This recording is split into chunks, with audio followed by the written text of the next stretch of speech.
dans les scrutins qui viennent de se succéder. De nombreux Français ont poussé un cri. Le vote auquel nous avons assisté, c'est un vote anti-système. Il faut prendre le mot système exactement au sens où l'a employé le général de Gaulle sous la 4e République. C'est le système de pouvoir qui est en place, qui n'est pas seulement politique, qui est politique, médiatique, intellectuel, économique. C'est ce message qu'il faut entendre. Face à ce malaise, il est terriblement dangereux de se trouver confronté à une politique qui vous dit la veille des élections, vous voulez que tout change, je vais tout changer. Et le lendemain des élections, vous répond à toutes vos attentes par formule qui est toujours la même, je n'y peux rien, ce n'est pas moi qui décide. Pour l'essentiel, le citoyen va voter sans pouvoir changer quoi que ce soit, donc il va voter pour rien. Au fur et à mesure que ce phénomène s'amplifie, l'élection perd de plus en plus son sens. Cette nouvelle Assemblée nationale et ces 3 blocs reflètent-ils leur poids réel dans notre pays? C'est toujours un résultat arithmétique, donc il ne sert à rien de se poser la question de savoir si c'est ce que les Français ont choisi dans leur intimité, dans leurs convictions les plus profondes. Dans tout système électoral, chacun choisit pour des raisons qui lui sont propres. Il répond non pas à la question qui lui est posée, mais à celle qu'il se pose. L'électeur est parfois même traversé lui-même par de nombreuses contradictions. Ce qui me frappe, en revanche, beaucoup, c'est que dans les scrutins qui viennent de se succéder, c'est-à-dire le scrutin européen et les deux tours des législatives, de nombreux Français ont poussé un cri qui nous dit quelque chose sur l'état de la société. Et j'observe que ce cri n'a été entendu à aucun moment, et l'état de la société n'a été à aucun moment au centre du débat, ni pour le premier tour, ni pour le second tour, ni après le scrutin des européennes, dont d'ailleurs on n'a pas eu le temps de tirer les leçons. Je crois que c'est en réalité un rendez-vous démocratique manqué. Il est manqué parce que 15 jours de campagne, dans les circonstances actuelles et dans l'état de la société, ne permettent absolument pas de débattre correctement des attentes des gens et de la façon dont chacun pense y répondre. Le vote auquel nous avons assisté est, pour beaucoup, en tout cas c'est la grande leçon que moi je tire de ce scrutin, c'est un vote anti-système. Alors anti-système ne veut pas dire que les gens votent pour l'anarchie, le chaos, la révolution, non. Anti-système, il faut prendre le mot système exactement au sens où l'a employé le général de Gaulle sous la 4e République. C'est le système de pouvoir qui est en place, qui n'est pas seulement politique, qui est politique, médiatique, intellectuel, économique, que nous disent la plupart des électeurs qui sont allés voter. Ils nous disent que ça ne peut plus continuer comme ça, en tout. Ils ne veulent plus que ça continue de la manière dont cela se passe jusqu'à présent depuis plusieurs décennies. C'est ce message qu'il faut entendre. Or, avoir dissous dans ces conditions, avec le résultat que l'on connaît aujourd'hui, ne pouvait pas permettre et ne permettra pas de répondre à cette attente. Et c'est la déception de cette attente-là qui est la chose la plus dangereuse pour l'avenir. Cette Assemblée, elle est à la fois le résultat en partie de la déconnexion de toute la classe politique, des préoccupations et des problèmes des gens, et elle est le reflet aussi d'une société qui est de plus en plus fracturée, balkanisée, et radicalisée. La France, contrairement à ce qu'on raconte, ne se droitise pas. La France, elle se radicalise. Si les plus radicaux de la gauche se réclament de gauche, vous remarquerez que le Rassemblement national ne se réclame pas de la droite. Et à juste titre d'ailleurs,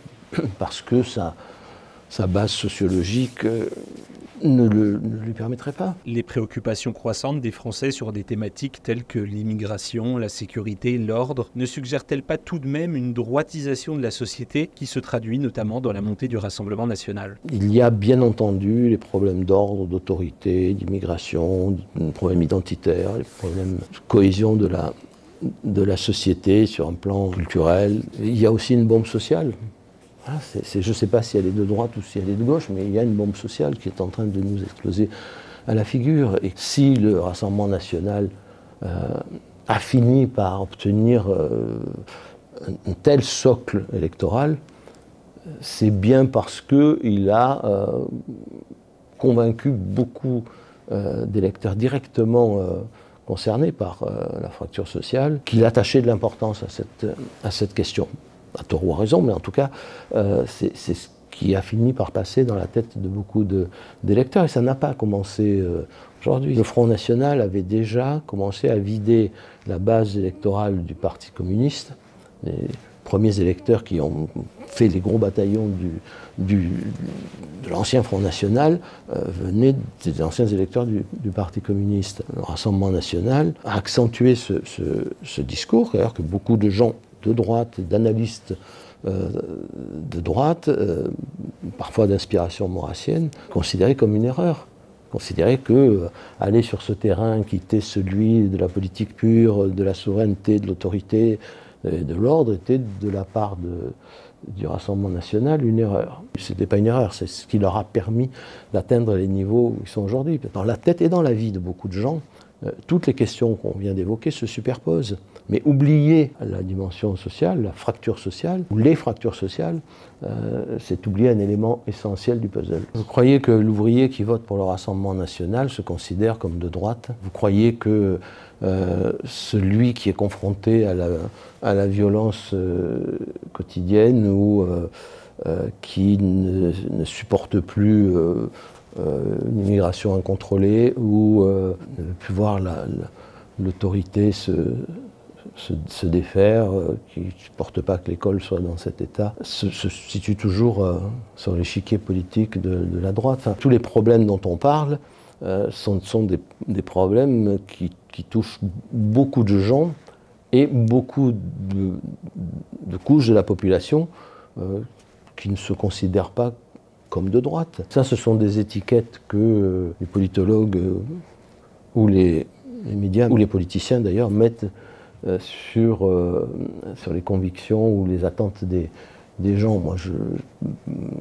Clémenceau était-il un homme de droite ou un homme de gauche? Louis-Napoléon Bonaparte était-il un homme de droite ou un homme de gauche en 1848?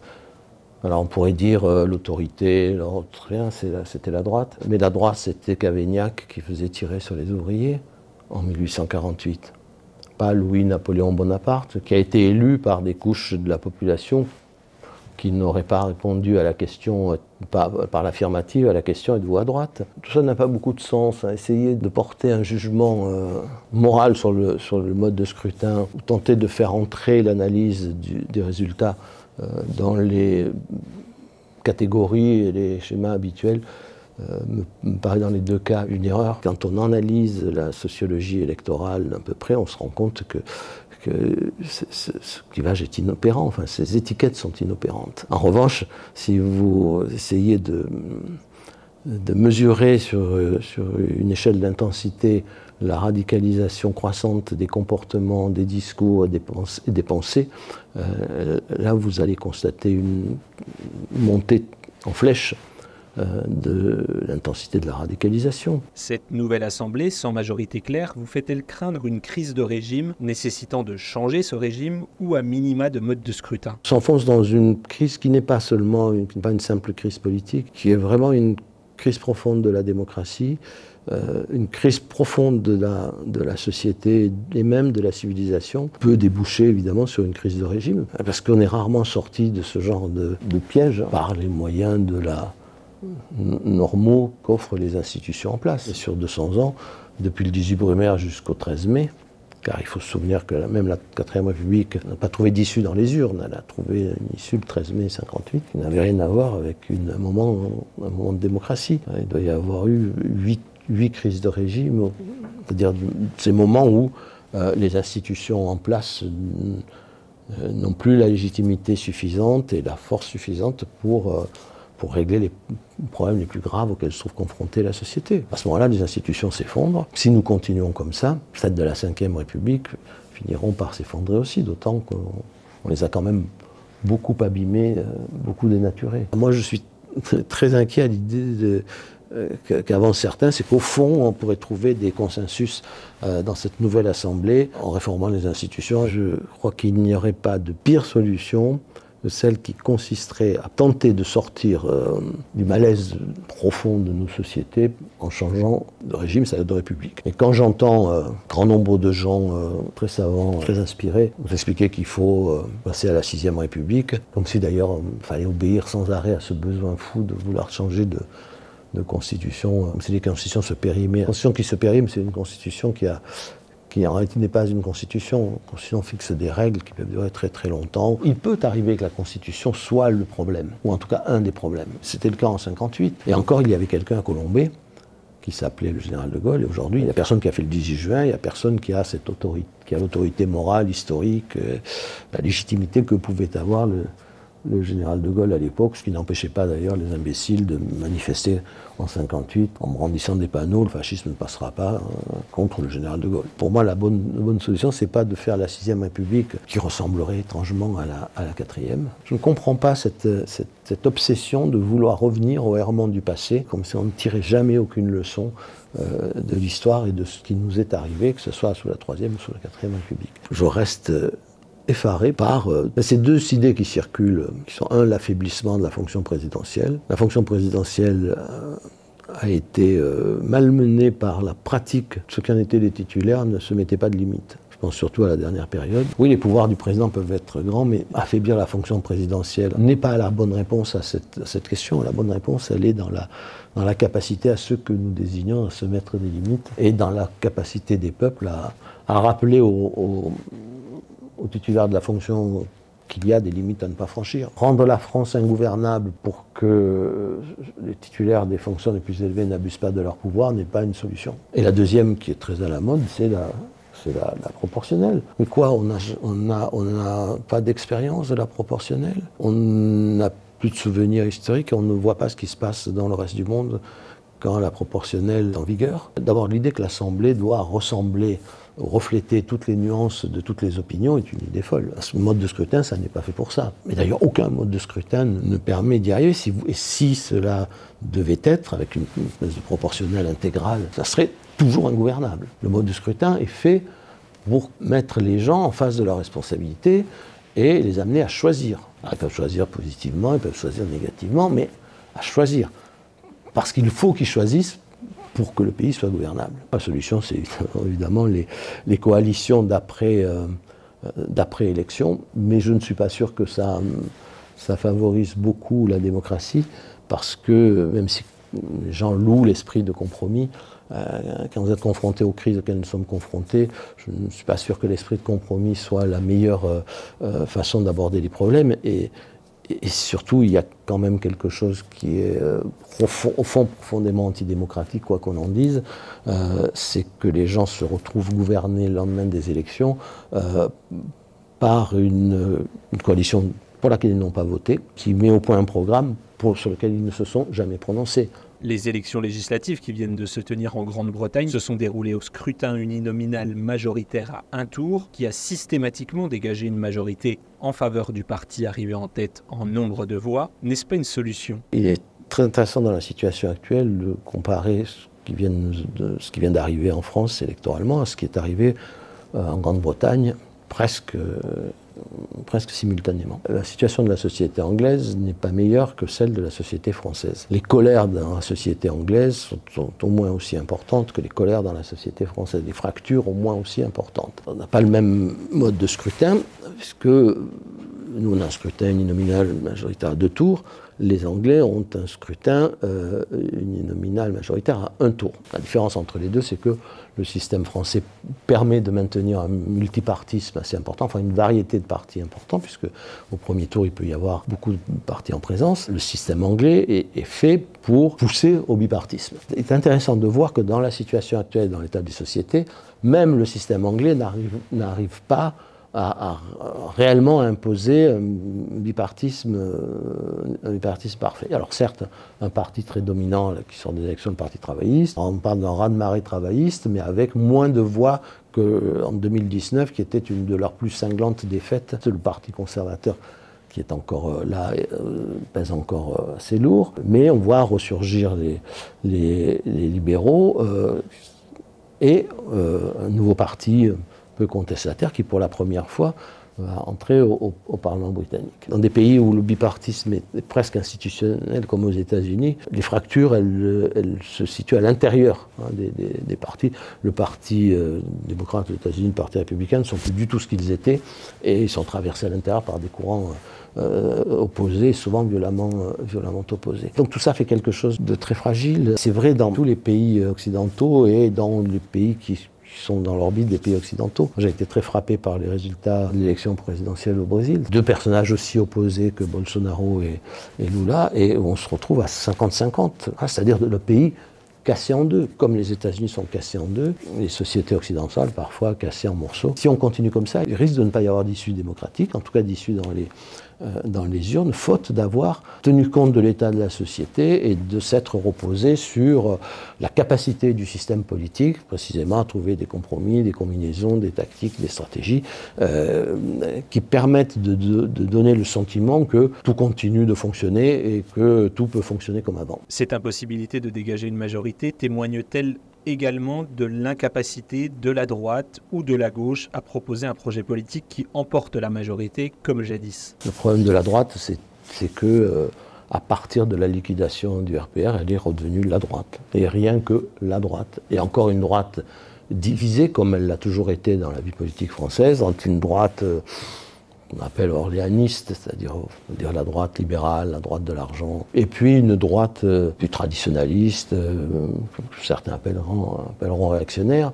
Tout ça n'a jamais fait une majorité en France, sauf à des moments vraiment très très très rares dans notre histoire politique depuis 200 ans. La grande erreur, elle remonte à la création de l'UMP. Il existait un grand mouvement gaulliste avec une base populaire très large. Vous vous souvenez de la formule de Malraux, le métro à 5 h du soir. Ceux à l'époque qui ont présidé à cette opération de liquidation du RPR voulaient liquider un parti de masse avec une base populaire importante et créer un grand parti de notables de centre droit. La modernité politique appelait de structurer toute la vie politique autour de deux grands partis, un de centre-gauche, un de centre-droit, appartenant à la catégorie dite des partis de gouvernement, et ce qu'on a appelé longtemps le cercle de la raison. Ils allaient faire à peu près la même politique, avec quelques variantes. On n'allait plus avoir à subir le poids des couches populaires, soit dit en passant aussi des couches moyennes inférieures, mais aussi des classes moyennes, on pourrait dire moyennes, leurs passions, leurs sentiments. Voilà, il fallait que la politique soit faite par des gens, paraît-il, éclairés, plus intelligents. Ça a été une erreur fatale. D'ailleurs, le Parti socialiste a suivi le même chemin. Ces partis se sont désenracinés des familles politiques, le substrat de leur cohésion et de leur identité. Voilà, on est passé à gauche de l'héritage de Jaurès, de Blum, une espèce de cartel électoral avec des gens qui en fait n'avaient rien à voir entre eux. Et on allait des sociolibéraux aux chevènementistes en passant par les sociodémocrates, par toutes les variations possibles de sociodémocrates, jusqu'à ce que l'identité du Parti socialiste devienne incompréhensible pour tout le monde. Et c'est passé la même chose de l'autre côté de l'échiquier. Avant, il y avait le RPR et puis l'UDF, on va dire les centristes et les libéraux d'un côté, les gaullistes de l'autre, qui passaient des alliances électorales, qui arrivaient à gouverner ensemble en fonction du poids relatif que leur donnaient les électeurs. Au fond, ça ne marchait pas si mal. Une fois qu'on a regroupé tous ces gens ensemble, on a détruit les familles politiques sur lesquelles reposaient ces partis. D'ailleurs, nous le payons très très cher parce qu'aujourd'hui, il n'y a plus sur la scène politique, plus vraiment de partis politiques qui soient enracinés dans des familles politiques. En fait, il n'y a plus de famille politique. Voilà. Il y a des partis, des appareils, une famille politique, elle incarne une forme de continuité qui s'adapte certes à l'évolution des choses, aux événements, aux circonstances, mais qui poursuit, qui continue une histoire, qui continue à écrire une histoire qui s'inscrit profondément dans l'imaginaire collectif d'une nation, et qui fait la cohésion, ciment identitaire de ce parti. Tout ça a disparu. Vous n'avez plus, au fond, pour les forces politiques montantes, que des entreprises unipersonnelles. Mais le jour où Emmanuel Macron s'en va, que restera-t-il du bloc central tel qu'il est aujourd'hui? Que restera-t-il du macronisme? Le jour où Jean-Luc Mélenchon s'en ira, que restera-t-il de LFI? Le jour où Mme Le Pen s'en ira, que restera-t-il du Rassemblement national? Du même coup, il n'y a plus de partis capables de sélectionner, former, des candidats.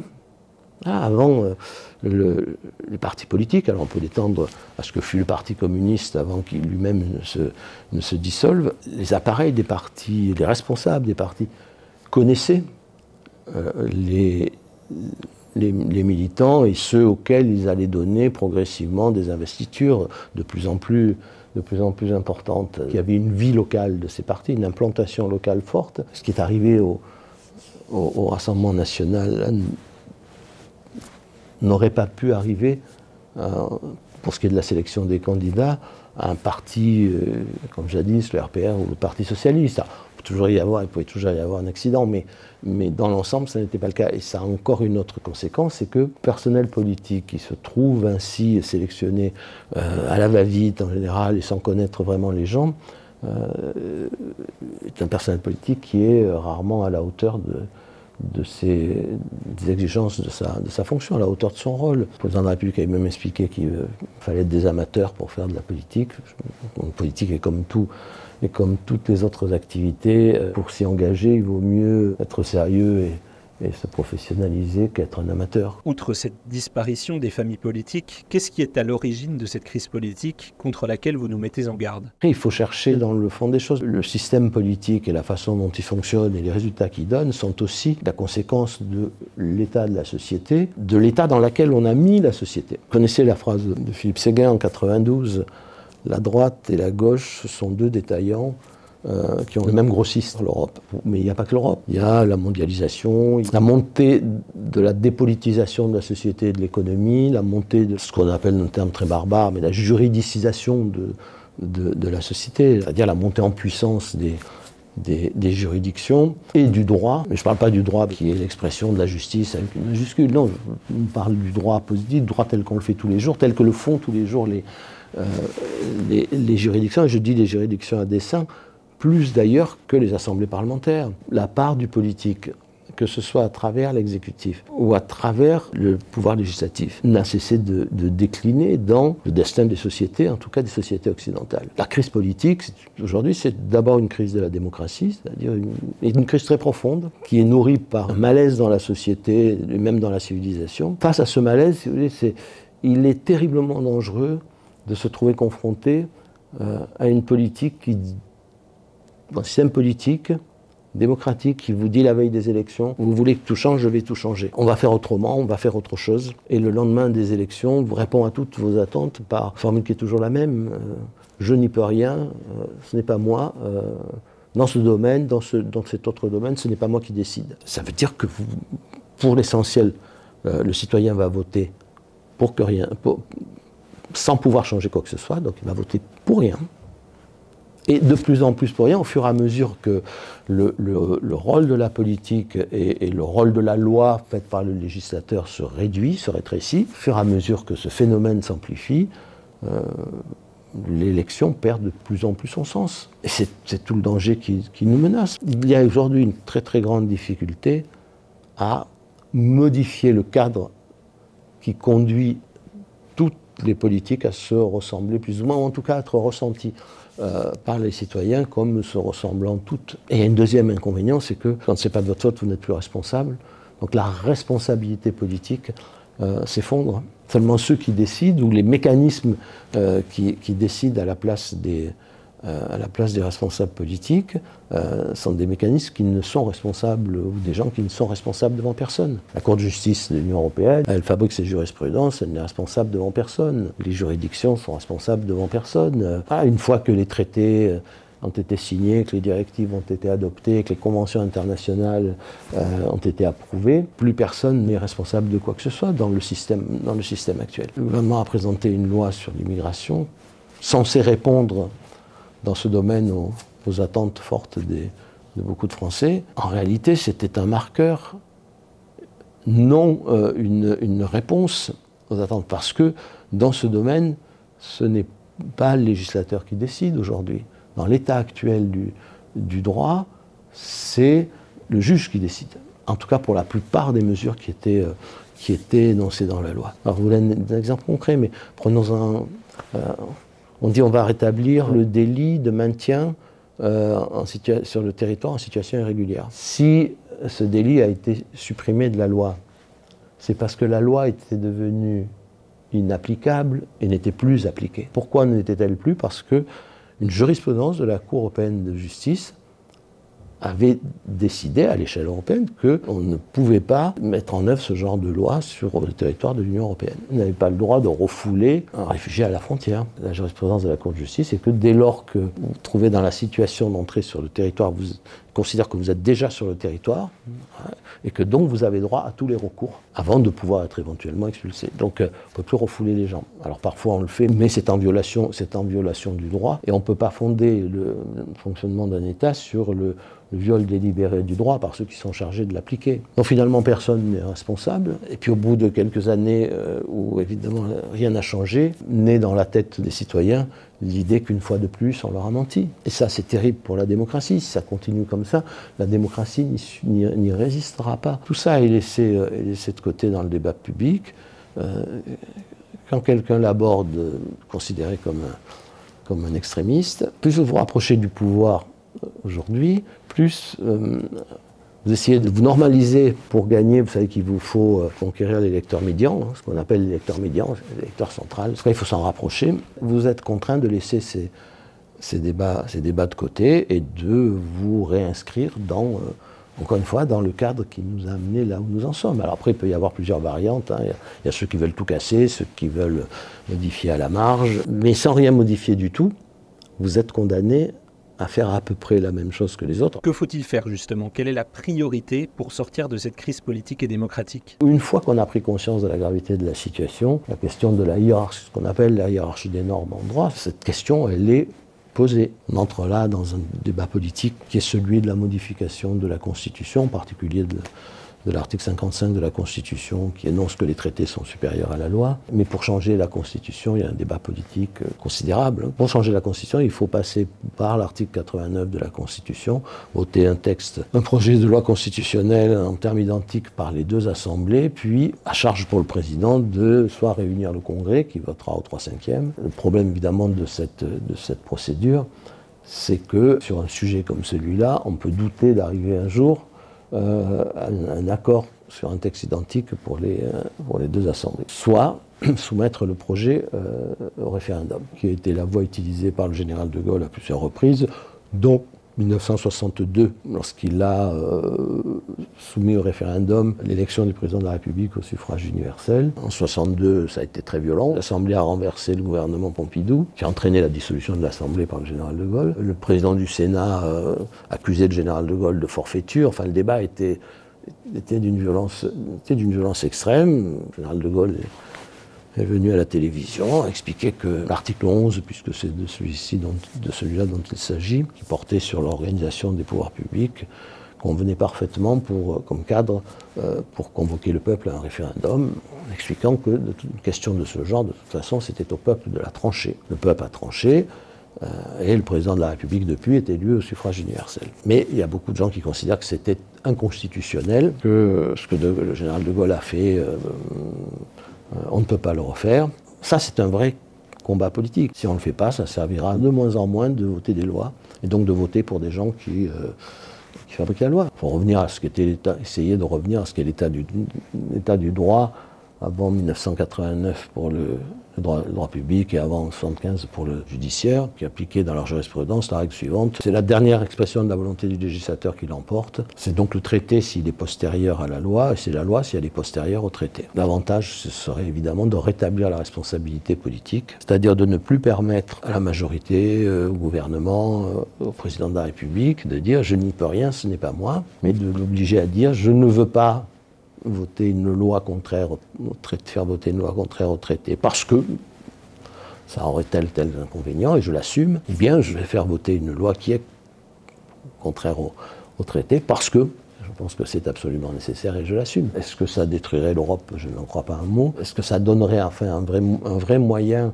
de faire changer au cas par cas ou évoluer au cas par cas les législations européennes? Certainement. C'est l'application en droit constitutionnel de ce qui a été en pratique la politique de la chaise vide par le général de Gaulle au propos de la politique agricole commune dans les années 60. Il n'y a aucun autre moyen de faire évoluer l'Union européenne et le cadre dans lequel nous enferme l'extension indéfinie du droit européen. La seule voie possible, c'est une approche au cas par cas. Et la seule façon de forcer de temps en temps à cette approche au cas par cas, c'est de pouvoir voter une loi qui rend inapplicable une disposition du traité sur le territoire national et qui permet de dire à nos partenaires, vous ne voulez pas discuter de cette question, très bien, la règle ne s'appliquera pas en France, mais dès que vous voudrez en rediscuter, nous sommes prêts à en rediscuter. Tous les discours consistent à dire qu'il faut avoir de l'influence en Europe, il faut faire des coalitions, il faut faire...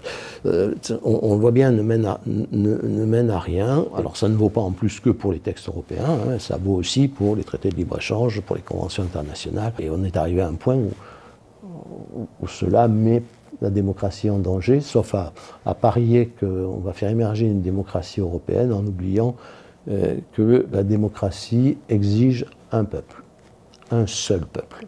Parce que pour accepter la loi de la majorité, il faut avoir une conscience de peuple très forte. Je l'accepte parce que mon appartenance à ce peuple est plus forte que mes désaccords. La démocratie européenne, comme d'ailleurs la souveraineté européenne, est une illusion quand ce n'est pas un mensonge. Une fois que la responsabilité a été rendue aux politiques, quelle offre faut-il porter selon vous? La politique, ça ne peut pas être un catalogue de mesures. Un catalogue de mesures où les mesures qu'on prend, réellement, ils ne peuvent être que la déclinaison d'un projet, d'une vision, mais aussi, plus fondamentalement encore, d'une conception de la politique. Et donc ça nous renvoie à quelque chose de tout à fait fondamental dans la façon dont on fait de la politique aujourd'hui. Alors la politique, elle est dans une très mauvaise période, comme dans toutes les périodes de crise, parce que le système politique a beaucoup fauté. Hein. Seulement la disqualification de la politique, au nom des fautes qui ont été commises par les responsables politiques, par la classe politique, mais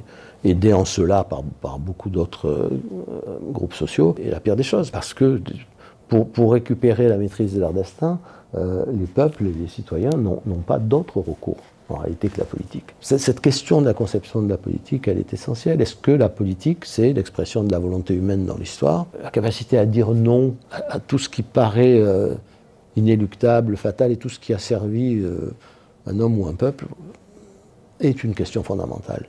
Et non, ce n'est pas un débat philosophique éthéré. La vraie politique, ça commence par la réponse à ce genre de questions. Et quand on écarte ce genre de questions, il n'y a plus de politique, il n'y a plus que... il n'y a plus que des marchands d'illusions. Vous arrivez avec votre programme, alors vous avez 1000 mesures, c'est pas le catalogue de la redoute, la politique. Je pense que les gens ont besoin de sentir ça, de sentir que derrière les programmes, les discours, les mots, il y a une densité de réflexion et de pensée qui permet au moins de comprendre que celui qui vous parle c'est où il va, quoi. Ma grand-mère disait toujours, quand elle regardait à la télévision un homme politique qui s'exprimait, donc dans les années 60, elle avait parfois cette réflexion qui devrait faire réfléchir, enfin qui m'a fait beaucoup réfléchir. Elle disait, ah, celui-là, il parle bien. En général, elle ne se trompait pas. Le parler bien ne signifiait pas que, ni qu'elle avait tout compris, ni qu'elle était d'accord avec tout, mais qui signifiait, au fond, celui-là, il ne se moque pas de moi. Quand ne vous moquez-vous pas des gens, quand vous avez chevillé au corps une vraie conviction et une vraie sincérité, quand vous prétendez à des fonctions, ou plus hautes fonctions, que vous avez une pensée à la fois de ce qu'est la politique, de ce que sera votre rôle, de ce que sera votre fonction. Combien de gens aujourd'hui, dans notre pays comme dans notre pays européen, occupent des postes voire très très élevés, sans avoir jamais réfléchi, jamais compris à ce qu'était la nature de leur fonction et par conséquent la nature de leur devoir.